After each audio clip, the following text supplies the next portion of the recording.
It was an October morning that began like any other, until a single report sent ripples across the financial world. The International Monetary Fund, IMF, had just released its latest outlook. Global economic growth for 2025 was expected to reach 3.2%, slightly higher than earlier projections. For a world still recovering from years of inflation, energy shocks, and political instability, it sounded like a breath of fresh air. Stock markets ticked upward. Headlines blazed with cautious optimism. Economists began to speak of a soft landing, the delicate scenario where growth revives without reigniting inflation. But beneath the optimism, another story simmered.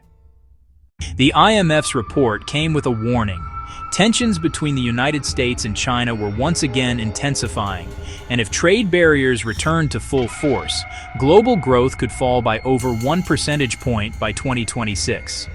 In Beijing, the government's new export policies on critical minerals had raised eyebrows in Washington. Meanwhile, U.S. lawmakers pushed for additional tariffs on Chinese electric vehicles and AI components, sparking fears of a new trade war, one more technologically driven than before. Economists called it the AI Cold War.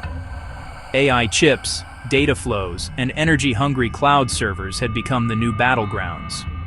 What once was about steel and soybeans had now shifted to semiconductors and quantum computing.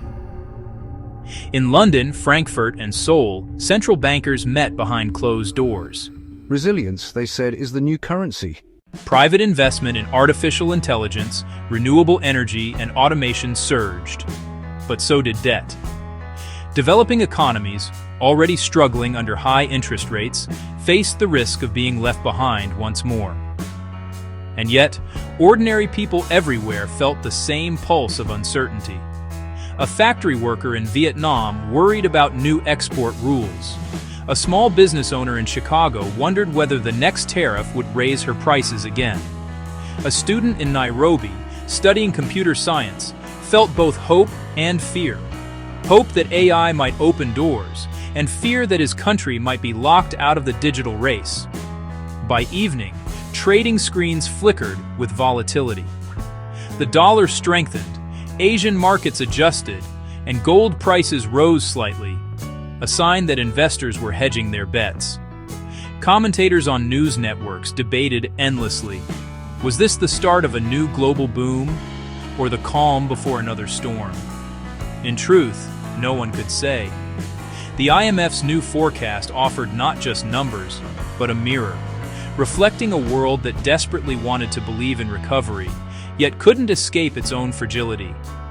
Hope was rising again, but so was tension.